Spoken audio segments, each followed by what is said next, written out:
Here's what's cooking on today's Sports Stove podcast. We're talking NFL with Mike and Mike. No, not that Mike and Mike, but nonetheless, two Mikes are going to join us to talk NFL, that, and so much more. That's what's cooking on today's Sports Stove podcast. From Belly Up Sports and the Belly Up Podcast Network, you're listening to the Sports Stove Podcast with your host, Vince Stover. Welcome into a new edition of the Sports Stove Podcast, presented by La Touraine Watches. Thank you so much for tuning in tonight. We are live on Twitter, Facebook, and YouTube. And of course, we want to welcome in our listeners from Unhinged Radio. Thank you for tuning in today as well. It is always a good idea to have a classic watch on hand, something that can look fantastic with a suit or just as great getting muddy on the shooting range. The Navigator Flagger Style Pilot Watch is the gold standard of functional classics. If you want to stand out from the crowd, this is the watch that you need. Boasting rugged stainless steel construction in a size that fits most wrists, the Navigator is ready for your next adventure. And you can find the Navigator watch through La Touraine Watches.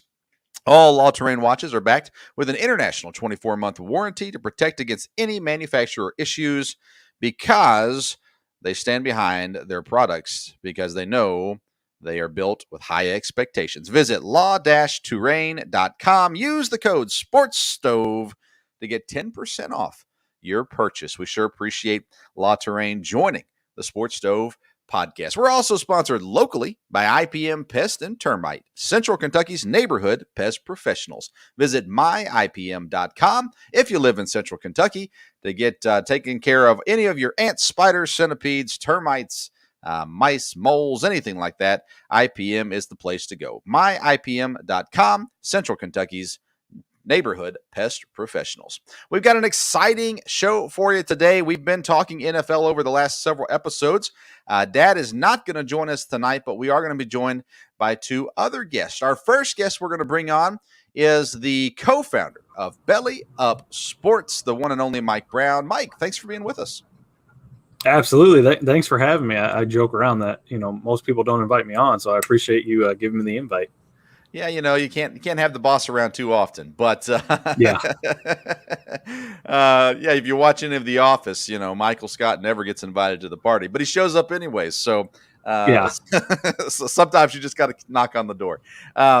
Mike, tell us a little bit about Belly Up. We promote the Belly Up Sports, of course, here on the podcast, as we're a part of the podcast network and a part of Belly Up Sports. But tell us a little bit, just kind of the intro into what Belly Up is and all the excitement that's going on right now in the organization. Yeah, absolutely. So if you haven't followed, I'll give you a quick rerun. About 3 years old, we kind of started it. Really was the name Belly Up was just kind of a couple of us kind of just throwing some blogs out there, see what kind of stuck. And we kind of got a little traction, added a few podcasts, and we had some people sliding in our DMs. There was nothing significant about us, but like, oh, you're just trying to be Barstool. It would be funny when you go Belly Up, like, okay, whatever. So I'm not saying, we're the ultimate by any means, but we've had some significant growth in that time. We've talked about a lot of things. We're putting those into play. I know, Vince, you've been a big part of, we've talked for a long time about a 24-hour radio network. We were very fortunate to partner with Unhinged just recently to get that rolling. Our website, blogs, all that stuff is kind of a mainstay, but we've really, really focused on the radio, the podcast side.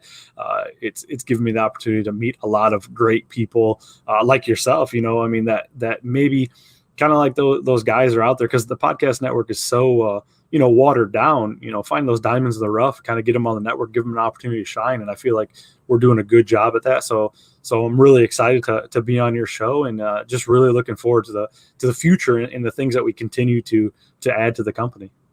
Definitely. And, for our listeners, we've had lots of other Belly Up personalities on the program. We've had a number of the podcast hosts and things like that through.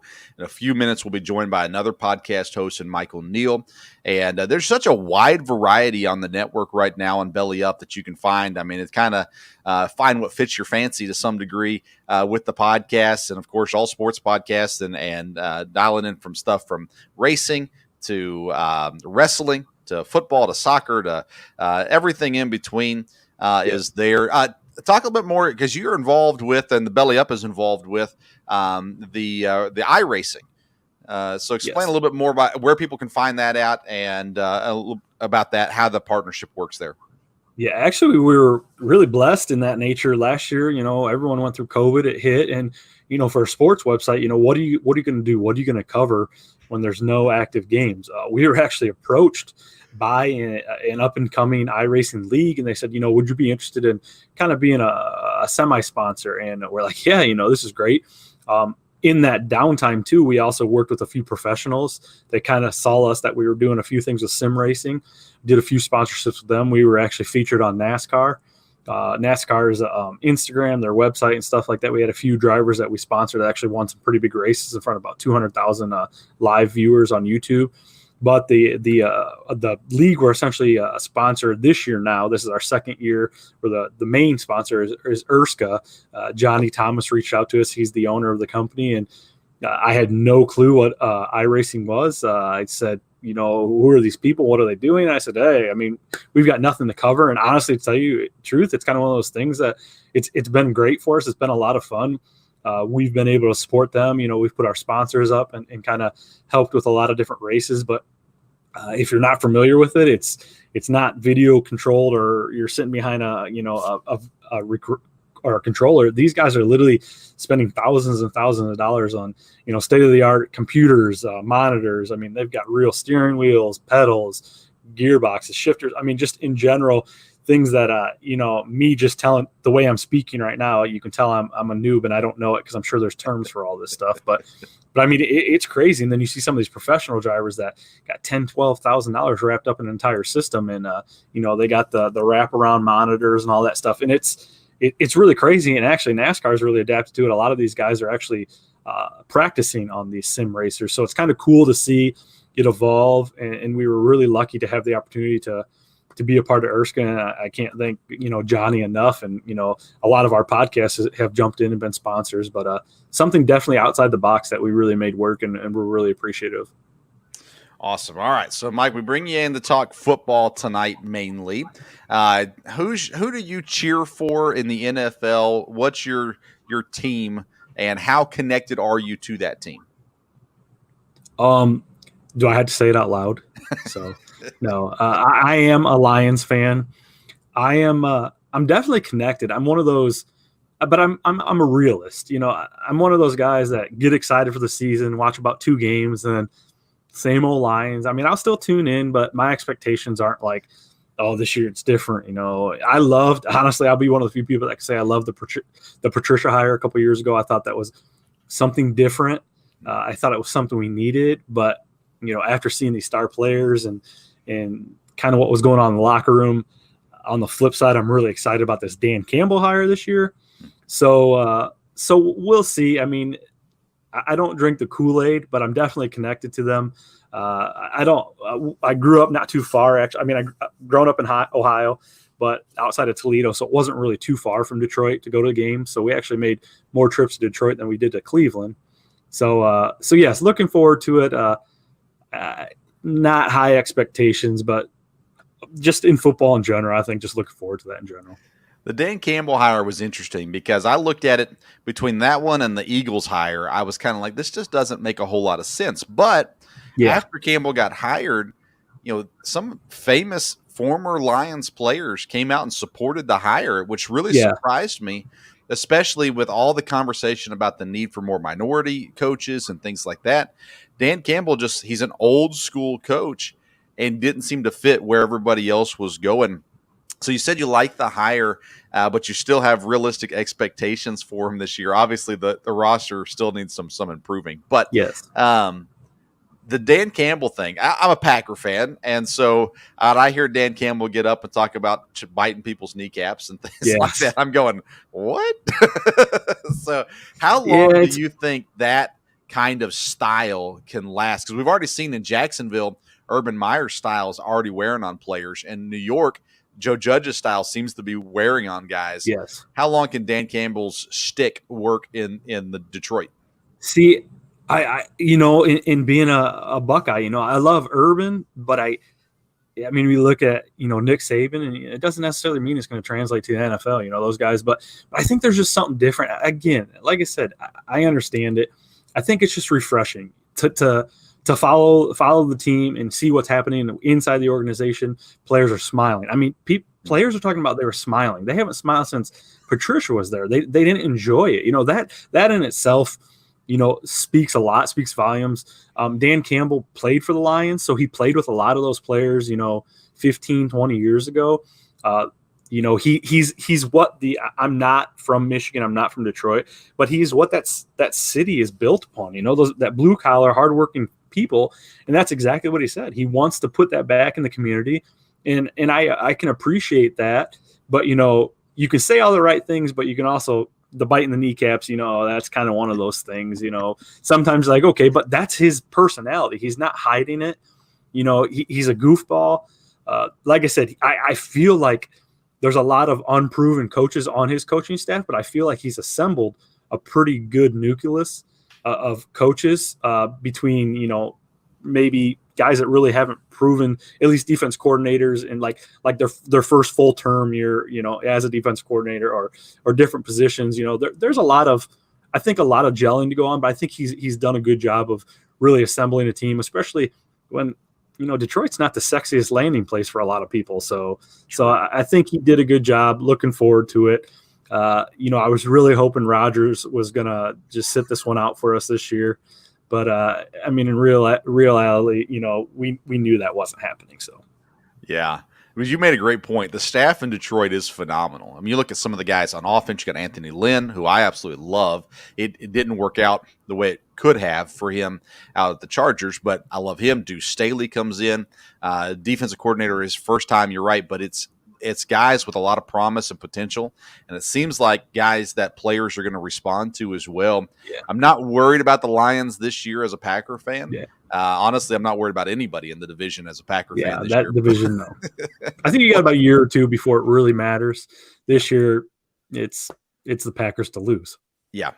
Next year when it's Jordan Love and Justin Fields and maybe still Kirk Cousins and maybe still Jared Goff, then it'll be a much closer division.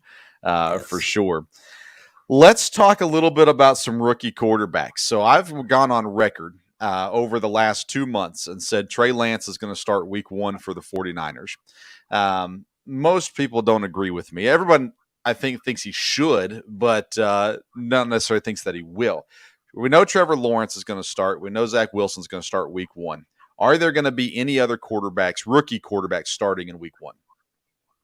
I think it was pretty telling this week, which you don't see that usually coming out of New England or Belichick, but kind of hearing the news that Belichick kind of went over to him in practice, had a little chat with him, a smile, gave him a high five, and walked away. Is that sealing the deal for him? I mean, he's looked great. A lot of these young guys have actually looked pretty good as of recently, but I do think, honestly, to tell you the truth, I know we're going to talk about a few things here. Lawrence Fields, obviously, you got those, like you said, Zach Wilson. I think there is a good chance that Mac Jones could start. But if he doesn't, I think he could really play a role in some of the things that we're going to talk about a little later. That's a good point. I look at San Francisco, and the reason why I say Trey Lance is starting week 1 is they have never been fully supportive of Jimmy Garoppolo. I say that they've never been fully committed, I guess, to Jimmy Garoppolo. And I think Trey Lance ultimately is just going to be better than Jimmy Garoppolo is, and they're going to see it as an opportunity for him to play in the first game. Mac Jones is making an interesting run. We're going to bring in another guest right now, and it is the host of the Behind the Mic podcast, Michael Neal. Hey, Mike, how you doing? What's going on, Steve? How y'all doing? Good. It's Vince, but that's all right. I mean, Vince, I'm sorry. I've been called way worse than my Steve. My bad. Yeah, Steve. All right, what an entrance. All right, yeah. Well, we got Mike and Mike now officially on the podcast, so this is the day we've all been waiting for. All right, we're talking rookie quarterbacks, and I've said Trey Lance is starting week 1. So there'll be 3 rookie quarterbacks starting in week 1. Mike brought up that Mac Jones has getting some interesting positivity coming out of New England. Maybe not starting week 1, but definitely going to see the field sometime soon. How many rookie yeah. quarterbacks do you think are going to start week 1? For me, there's definitely 2. So we already heard that Trevor Lawrence is inserted as QB1 for Jacksonville. And I don't know anybody else other than Zach Wilson that's going to start for the Jets. Period. He'll probably start the entire season. Yeah. So the other guys, other than Josh Johnson, I have not even heard of those other quarterbacks, Mike White and James Morgan. I have no idea who they are. And I keep James up. Morgan. James Morgan has a future as a backup quarterback in the NFL. He's not going to ever start. He's got a job future in the NFL. Right. CFL. But, CFL, XFL, USFL, right, whatever. right. There's a place for somebody. Most definitely. Those guys, those are the only 2. Mac, I guess until Cam Newton, that tightness in his shoulder comes back, that probably won't happen. Trey Lance, well, I mean, I think he's guaranteed to start at some point this season because Jimmy G is a walking Band-Aid. Justin Fields, we know about him in Chicago. Andy Dalton, it's my time. But eventually. But yeah, those 2 guys, yeah, definitely. We'll get to the Fields and Dalton thing when we talk about coaches getting fired. But Dalton, I like Dalton. I've been a believer in Dalton as far as being a serviceable NFL quarterback. He can hold your team. I like him better than some other starting quarterbacks in the NFL right now. But as a Packer fan, I'm scared to death of Justin Fields, and I want him on the bench as long as possible. And my dad says as long as Matt Nagy's the coach, the Packers will be fine. But nonetheless, we'll see how all that goes. Michael Neal, who just came in and joined us, he is the host of the Behind the Mic podcast. He talks a lot of NFL history. Phenomenal podcast. If you like the NFL and football, it's a podcast you got to check out. We'll plug it again at the end. But excited to have both Michael Neal and Mike Brown with us here today. We're talking the NFL. Let's talk some more quarterbacks. We had a couple announced starters. Trevor Lawrence. My dad said, "Did you hear the news?" I said, "What news?" He said, "Trevor Lawrence got named the starter." I was like, "That's not news." We know that. But let's go to Denver and Teddy Bridgewater, Drew Lock. I said Teddy Bridgewater was going to win the job the whole time. My dad disagreed with me, but that's okay. And let's go up to Belly Up Mike. Tell us Denver's situation. Do you think they made the right decision with Bridgewater, or do you think Locke still has something there? I think they did, and this just shows like Teddy is like the ultimate professional. Everywhere he's gone, there was a chance that we thought we'd never see him play again. And look at what he's done. He's gone to these other organizations. He's played at a high level. And I'm not saying Locke's done. He's still young. But I think there's a huge learning curve that for some reason, like he just can't wrap his mind around. You see him, he's having fun, nothing wrong with that. But I think maybe getting behind somebody like Teddy, because like I said, he's a professional. I think it could really bode well because it's definitely just a stopgap. He's there for a year or two, kind of get them. But really, where's Denver, as far as, based off of, they got some young talent, but are they close to a rebuild? I feel like they've been kind of wishy-washy for years, but I think they definitely made the right decision there. I fully supported that. Like you were saying, Vince, I thought that was the right decision. Good for him. And I think he'll hold on to the job unless there's an injury or something like that. All right. Behind the mic. Tell us what your thoughts are. Is it the right move? Is it is it a stopgap move in Denver? As I feel like Teddy has the talent to be there for 5, 6, 7 years and actually carry a team if he has the right stuff around him. And Denver has some talent there as well. But give me your thoughts on Bridgewater and Locke. They made the right decision. Although I do look at as proud as I am as has Teddy come back from that knee injury in Minnesota and bounced around the league a little bit. He showed that he's a guy that you can trust. And Vic Fangio, and we'll get to those coaches that's going to be fired, but he needs to go with a guy that's going to that actually is going to take care of the football. And Drew Lock, for lack of a better way to say it, to me, he's like evil Brett Favre. I mean, the guy, he'll try to force something, and as talented as I saw him in Missouri, and you could see a little bit of it with him rapping on the sideline, he just oozes confidence, but sometimes that confidence would get him in trouble. And Last year, 57%. He throws 15 interceptions compared to 16 touchdowns. It's only his second year, but if you're going to bring somebody in and have someone that you can trust that's not going to turn the football over on a consistent basis, Bridgewater is your guy. I understand they were 4-11 in Carolina up under him, but that team was kind of falling apart at the seams. But you still, in my opinion, you made the right choice with Bridgewater. As long as he's upright, Denver has a chance. They bring in, guys like Jerry Jeudy, and they have Noah Fant at tight end. Running back is looking a little bit iffy as far as the guys around him. If you're going to have a quarterback that you can trust, this is the guy, to try to get the ball out to these weapons that they do have and improve that team. Fangio needs to go with that, and they made the right decision. Yeah, that's a great point. Drew Lock, I would consider him a poor man's Baker Mayfield, but an evil Brett Favre fits the mold too. It's kind of all the same thing, is it not? So, right. You're right. Oozing confidence is not a problem when it comes to Drew Lock. All right, I want to play a game with you guys. I call it the Denny Greens. They are who we thought they were game. I've got some quarterbacks for you, and I want you to tell me if they are who we think they are, or if they're going to kind of pull a Josh Allen and all of a sudden have drastic improvement this year where they haven't as this far. So let's start with the Prez, co-founder of Belly Up, Mike. I got to figure out a way to separate you guys. All right, let's start with Daniel Jones, New York Giants. Daniel Jones, he's got a better team around him this year than he had last year. He's a turnover machine. Is he who we think he is, or is he going to improve? No, I just can't. There's nothing exciting about the Giants team, even with them getting Galladay. And I mean, even Saquon coming off injury, like there's just nothing, I mean, they've had a great tight end, not to get too far away from the quarterback situation, but like Ingram, he's never performed.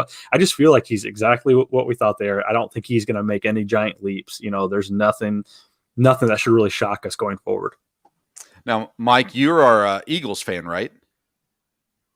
Behind the mic, Mike. Oh, no, I'm Steelers. Steelers fan. Sorry, Steelers. I got the right state. Yeah. Got the right state. Okay. Eastern Pennsylvania. Okay. Western Pennsylvania. Yeah. All right.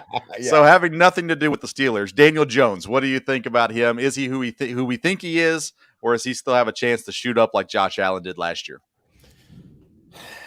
This is difficult because I was born along, even though I'm not a Giants fan, I have no dog in that fight. I was born to pick like everybody else. God, Mike, I actually agree with him, but I still hold that hope. So right now, until Jason Garrett, I'm sure he's not sleeping very well, seeing some of the things that he's going to have to deal with. You get Saquon back, but you saw as soon as that dude went down, that offense was, he's sneaky athletic. People don't realize that. And that helps. That really does help. And that's, I guess, the little bit that gives me a little bit of hope. And Galladay's overpaid. Sorry, Lions fans. He's overpaid. Giants fans. I know. I'm good with it. I'm a Lions fan. We got shipped him out, Yeah, exactly. You know what I mean? So, he is exactly, at this point, he is exactly what we thought he was going to be. He's not the guy that's going to carry the load. The Giants got hurt on draft day. They didn't get the receiver they wanted. They ended up taking Kadarius Toney later in the first round. Mm-hmm. I did not like Kadarius Toney, did not think that was a smart pick for them. Mm-hmm. I could be wrong, but I hold out a little bit of hope with a healthy Saquon that the Giants team will push, at least in the division. I still don't think the division's super strong, so that gives them a little bit of hope. But that doesn't mean that Daniel Jones is great at the same time. Right. I agree. So when I say not super strong, that got a reaction, Mike. I'm just saying you can win that division under 500, Yeah. Yep. Yeah. It's not a good division. We'll get to more of those guys. Actually, we'll keep on staying in that division. The Denny Green, we thought who they were. We thought they are who we thought they were. Game now moves on to Washington and Ryan Fitzpatrick. I am and sounds bad. I'm an anti-Ryan Fitzpatrick guy. I think his ceiling is 8 wins. I think that he will not take his team to the playoffs, and I think there were better options for Washington to move forward this year than Ryan Fitzpatrick. Now, other people disagree with me. Some people do. But Mike Neal, Ryan Fitzpatrick, is he who we think he is, or is he going to all of a sudden this year lead the team to the promised land? So he's been playing for how many years? Too And many. he's picked a couple wins out of that beard how many times? And so that's the ceiling. That's the ceiling. You know he's good. He's what I like to call different quarterbacks. He's duct tape. He's there to hold it together until somebody actually comes along. It's just like going back to Denver. As much as I like Teddy and the potential of Drew Lock, the real quarterback's not in the room. Same thing in Washington. Football team, Taylor Heineke. Okay, that was fun for a playoff game, whatnot. That was fun to watch. And of course, Fitzmagic is going to pull something out of that beard for a little while, but then it's going to be the norm. The second half of the season is going to go just like all the years before. And I could probably like close my eyes and point to a team and say, yeah, he did it for the Dolphins. He did it for the Bills. He did it here in Nashville for the Titans. He is exactly what you think he is. This many years, it's not changing. He's not changing. Mike Brown? I feel the same way. He is exactly what we thought he is, but I don't necessarily think that's like a bad thing with him, because you kind of alluded to it, Vince. Like, he'll get you to the playoffs, but you don't expect him really to win the playoffs. So it's like, he's kind of settled in at that. He's competitive. He'll get you the wins. But I mean, Mike said it too. I mean, there's I think Washington really dropped the ball there, because what option do they have? They don't even have like a future in that room. There's no future for quarterback. So yeah, he's going to he's what you expect, but he may be a little higher level of it, but you're going to get what you expect. He's not going to win your Super Bowl, maybe get you to the playoffs, but it's going to be interesting, because that's actually a good team with a good defense that, maybe he's a great leader, but where's it go after this year or next year? There's nobody in that quarterback room. I like with that, Mike. I like that. I like everything about Washington except for Ryan Fitzpatrick. Their defense is incredible. They've got just some amazing talent on the defense. They got some really good weapons on offense, too. I love Terry McLaurin. He's one of my favorite receivers out there right now. Gibson played great last year at running back, so they got stuff there. I really thought it would have been a perfect landing spot for Andy Dalton. Again, not thinking Andy Dalton's going to win a Super Bowl there, but I thought he could win a division there. At the least. All right, let's take a trip to Detroit now. Jared Goff, is he who we think he is? He earned a big contract, and then he went back down to what everybody thought he was after that. So let's start with the resident Lions fan, Mike Brown. Jared Goff, is he who we think he is, or is he going to all of a sudden show up? I literally just had this conversation with you saying that I don't drink the Kool-Aid. I don't get too far ahead of myself. Huge Stafford guy. I think Stafford's got the weight of the world on him this year, because he's got to prove that now he's in a better situation. But I think Goff, he doesn't have to prove anything this year. And I think we saw, him take a team to the Super Bowl. Granted, it's a lot better than the Lions are now, but I think there is a flash. There is a hope. And this is not a Homer Lions fan, although I hope, obviously, but I really do think they're treating this as he is the future of the Lions franchise, because he's still young. Yeah, we're paying him a lot. That has a lot to do with it too. Not many weapons around him, so we'll see outside of Swift, and Hawkinson. But I do think that I don't think he'll take the leap like and Josh Allen or those guys, but I think he could definitely win you a Super Bowl. And I know win you a Super Bowl and Detroit Lions do not go hand in hand, but we'll see. It's not going to happen this year, but I do think there's a lot more. I think he can definitely play outside of that we thought who he was, type deal. Sure. Michael Neal. I'm going to keep this short. We did have a discussion about this on my job, as a matter of fact, about Matt Stafford and Jared Goff. I'm just going to say it like this. The best quarterback that the Lions have ever had this side of Bobby Lane is in LA.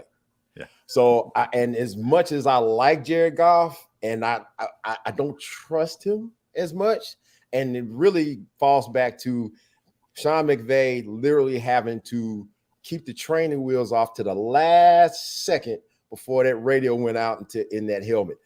After that Super Bowl year, you know what I mean? Yeah. It kind of went down after that, and he had a little bit more. They at least took one wheel off to let him roll a little bit. And and like Mike said, I mean, there's flashes there where he can complete a pass on a consistent basis. But at the same time, he's not a dude, especially seeing the weapons or the non-weapons that they don't have the same guys that LA had, even after, you know, it being a little bit depleted and no more Todd Gurley and guys like that. And definitely, this is the biggest thing for me. Any quarterback, for me, it's all about the coach. If you have a defensive head coach, and this guy, the knee biter himself, Dan Campbell, if this guy doesn't have the offensive coordinator that can get this guy to either not just maintain what he did in LA, but to ascend, it's probably not going to work. It's not going to get any better. And definitely Stafford's going to have way better coaching on the offensive side when he goes, you know, with the Rams. I'm not sure about Jared Goff. So I think that he is what we think he. I think, honestly, this first season with Detroit will really show us where he is. And I think if not, don't look at the first half of the season. Look at the last half when they've already seen him in that offense, when he's already had some reps, when he's gotten hit, and there's some injuries to go along with that on both sides of the ball. Then we'll see what Jared Goff is really made of. Jared Goff, you talked about talent. Both of you talked about the talent that's there in Detroit or the lack thereof. And coaching, you know, you look at the system that was run in LA. It's the same system basically that's being run in San Francisco and Green Bay, what's going to be run in New York this year for the Jets. And you look at that system and how effective it's been and how it's allowed the quarterbacks to play out of their mind in many cases. Atlanta, when they went to the Super Bowl, was running that system. And you look at it, and even though Goff had his one Super Bowl year, he didn't seem to get better in the system as most of the quarterbacks have. You could argue Jimmy Garoppolo hasn't either. So, you know, so we'll see. I like Jared Goff to some degree. You know, they're going to have to give him some pieces because, you know, DeAndre Swift and TJ Hawkinson's not enough to survive at that position for sure. All right, we're gonna transition. Same game still, but a little different, I think, level of player, and that is Carson Wentz. The main thing on Wentz is he can't stay healthy. In his best season, his what would have been MVP season, that ultimately ended in an Eagles Super Bowl, Carson Wentz wasn't there in the end because of injury. Now he gets injured early on with the Colts, but he's back at practice already, and he is the key piece, I think, to Indianapolis' season. But is Carson Wentz who we think he is, or is he going to now take another step forward that we haven't seen in a couple of years from him? Mike Neal, let's start with you. Personally, I think he's going to get better. Get that injury stuff out of the way now, Carson. Please. You know, the guy is talented. He's shown that he's talented. Yeah, it's not a whole lot of question there. If the guy can actually stay healthy, to me, that's the number one thing. Frank Wright, they got something there. They have pieces there. They have young pieces in the backfield. They have young pieces on the wings, and the defense should improve. Now around here, I may be a Steelers fan. I don't necessarily hope the best for the Indianapolis Colts because I support the Titans here. But I think that the guy can actually get better, and it's just really going to depend on his health. When the guy is healthy, he's fine. He's got plenty ahead of him. He's got some years ahead of him. It's still early. What's he in his fourth, going into his fifth year? Something like that. Yeah, I can't remember right off the top of my head, but he's got some time in front of him. If he can stay healthy, I think he actually can get better. All right, Mike Brown. Yeah, I think, you know, I've always been back and forth. We got a lot of Eagles fans that are here belly up, so I like to give him a hard time. But I think he is the opposite. I think we've seen what he could potentially do, which is, you know, I keep going back to Josh Allen, you know, Josh Allen comparables and stuff like that. You know, you don't want to say that because of injuries they can't be successful, but that's kind of where his career has been. It was the same thing with Stafford the first few years. You know, he couldn't be healthy, and then all of a sudden he's like an Iron Man. So, you know, you know, you're going into a great situation. The Colts, they've had a pretty significant, or they have had pretty good defense. They've been consistent. They got Jonathan Taylor that they can really rely on. So I think that'll help take the load off him. And I think he is probably so far one of those people that I think there's a lot more expectations. And I wouldn't say that, it is what it is, kind of write him off. I think he is one of those guys that could definitely play up to those standards of the NFL, that MVP season. I think that's the body of work he can put up. It's just all about staying healthy, but I know that really doesn't have anything to do with that. So definitely I could see him being one of those guys that could really outperform what people expect, I guess. Yeah, I think a change of scenery can help him a lot this year and kind of reset his career to some degree. I love Jonathan Taylor. Oh, my goodness. I loved him in the draft. I loved him in his rookie season, and that's going to help. And the receivers are good. Yeah. He was great all the way around. All right, let's go to Nashville now. And Ryan Tannehill. I am probably the biggest anti-Titan out there. I grew up in Murfreesboro, Tennessee, just south of Nashville. Okay. Me and Dad, we'd go to a Titan, at least one Titans game a year.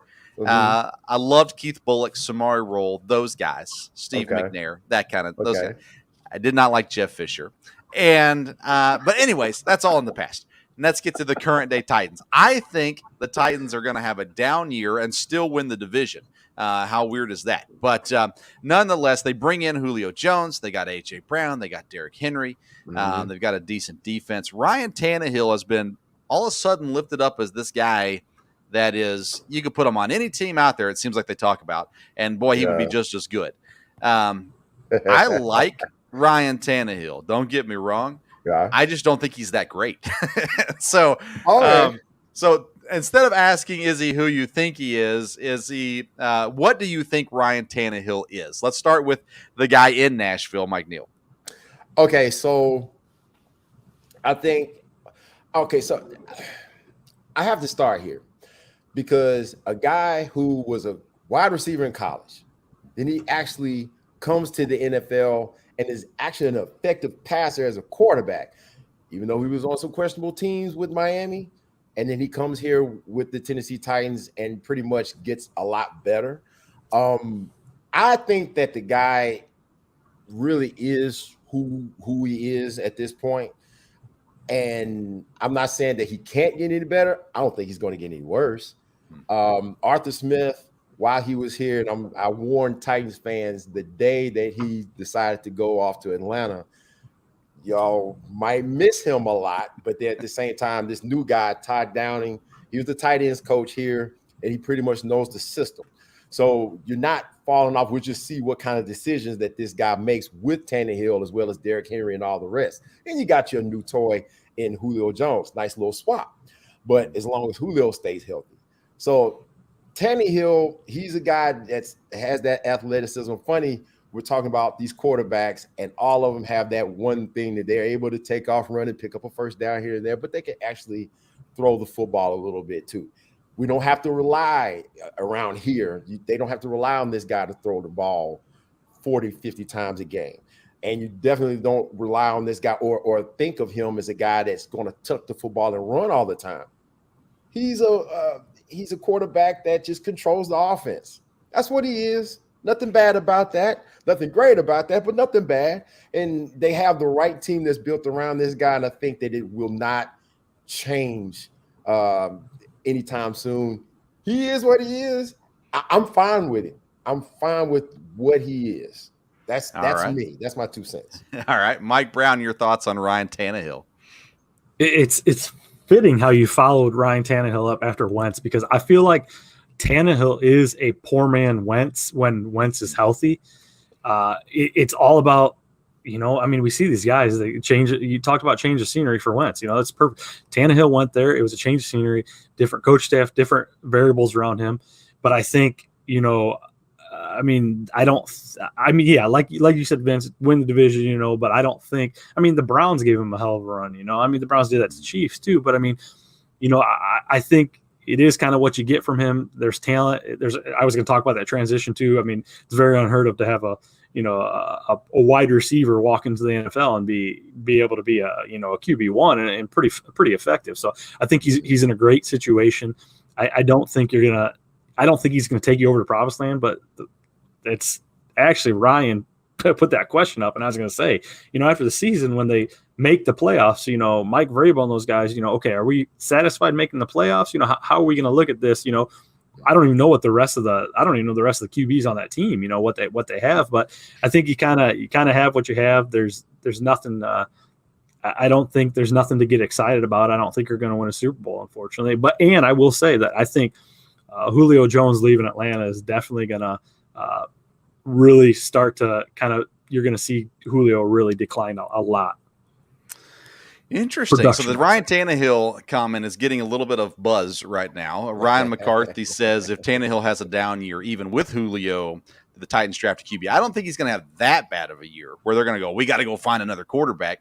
I just don't think he's going to be promoted to elite status. I put him above Andy Dalton, below Carson Wentz, kind of in that, you talked about a poor man's Carson Wentz, kind of in that cat. I don't think he's a horrible quarterback, but I think this year the expectations are so high in Tennessee that they're not going to meet those expectations. Yes. And Julio, as great as Julio is, one of the greatest of all times, there's a reason why Atlanta was okay with him leaving. And they respected him. They love him, I think.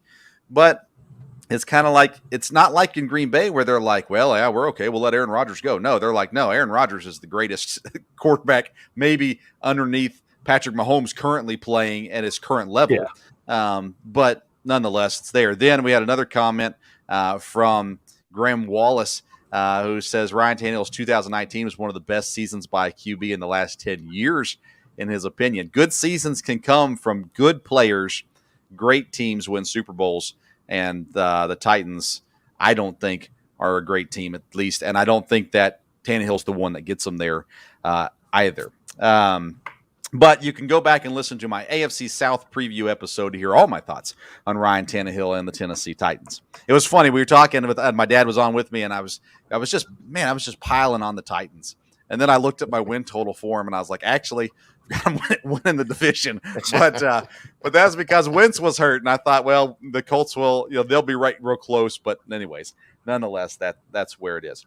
Let's talk about some more quarterbacks. We're no longer playing the Denny Green. They are who we thought they were game.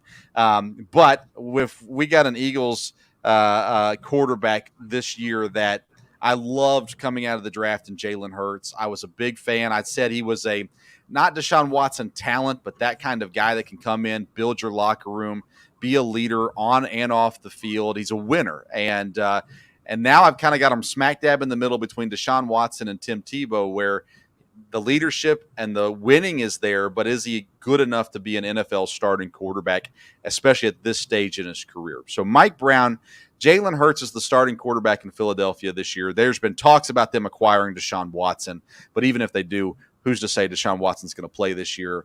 What do we expect out of Jalen Hurts this year?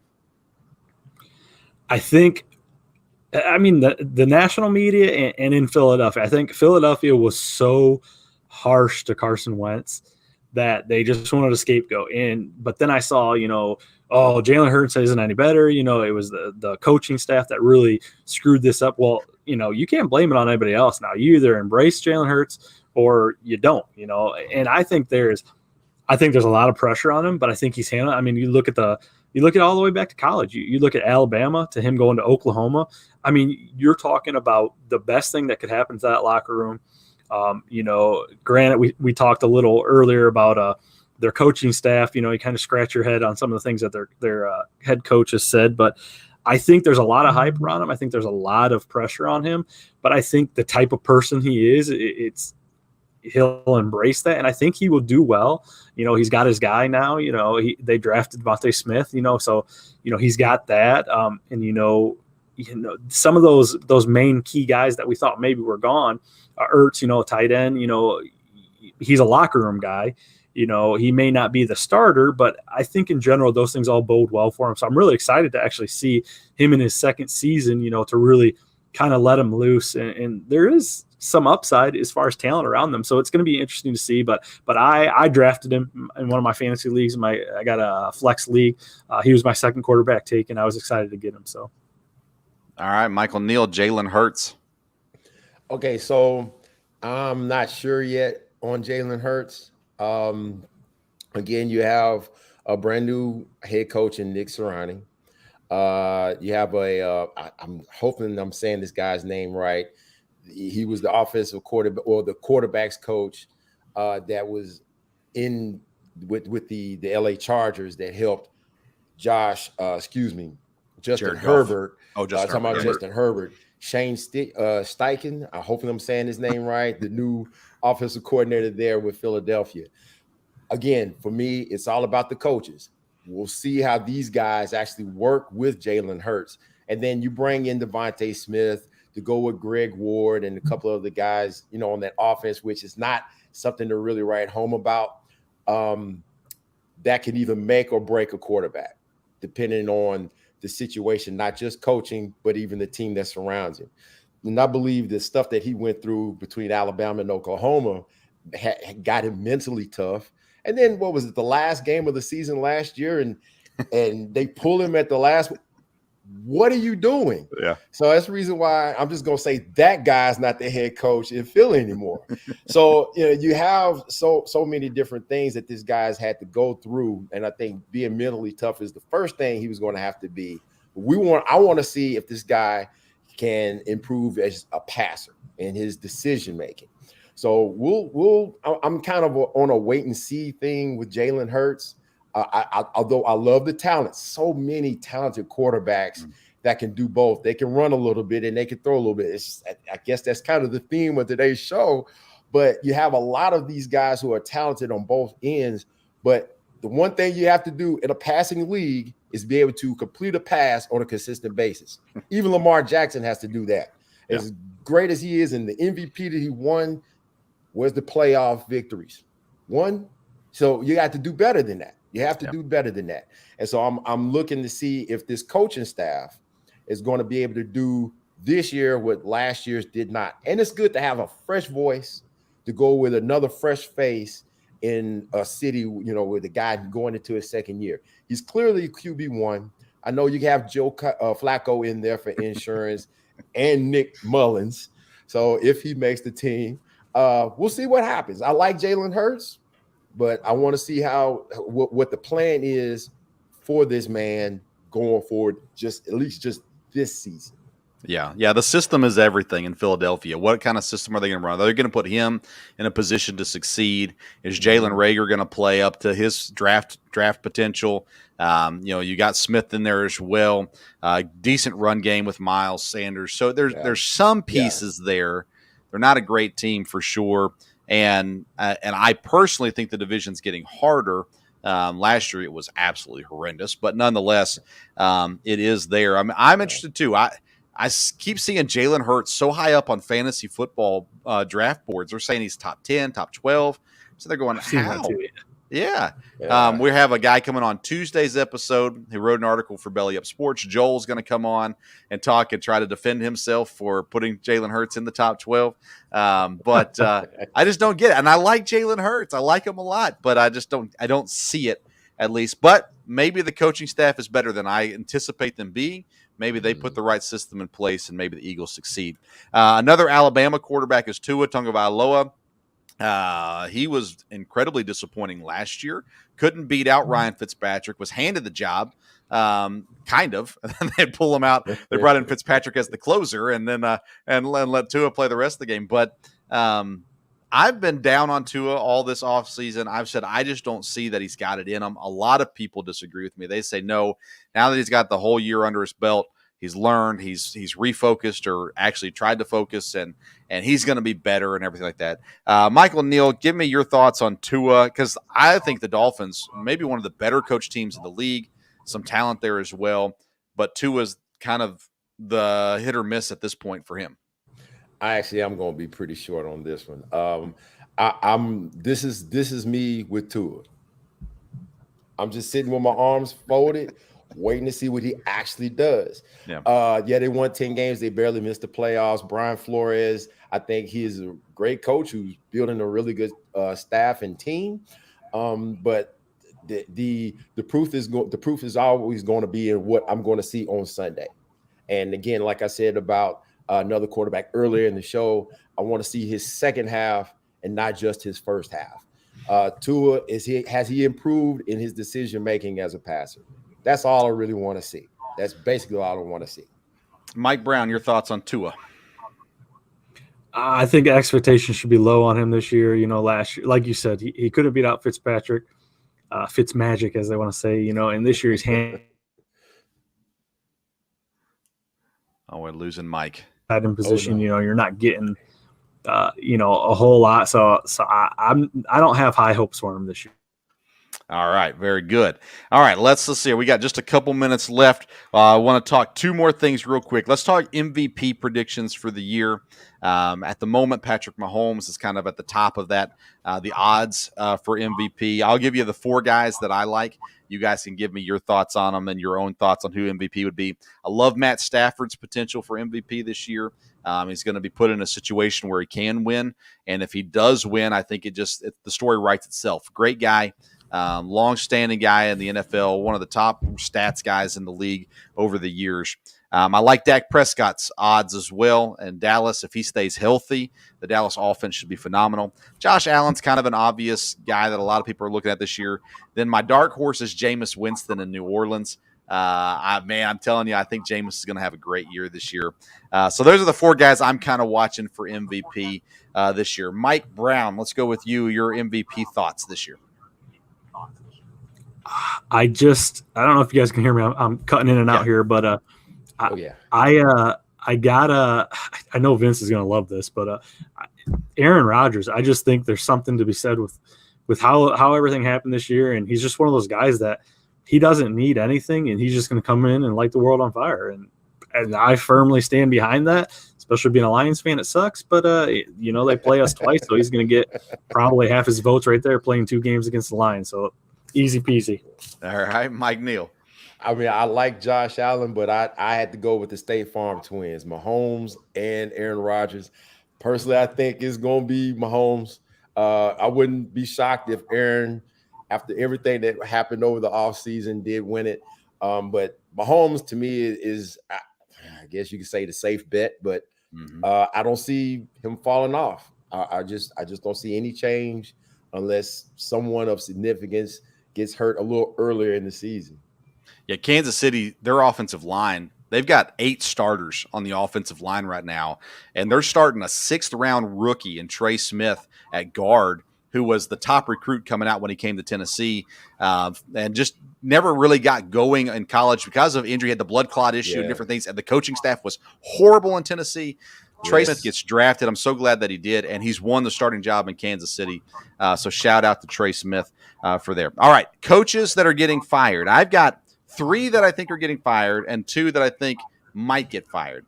Last year I said Vic Fangio and Mike Zimmer and Matt Nagy were all going to get fired. They should have been. They weren't. They're going to get fired this year. Those are my 3, Fangio, Nagy, and Zimmer. I'll get my other 2 in a minute.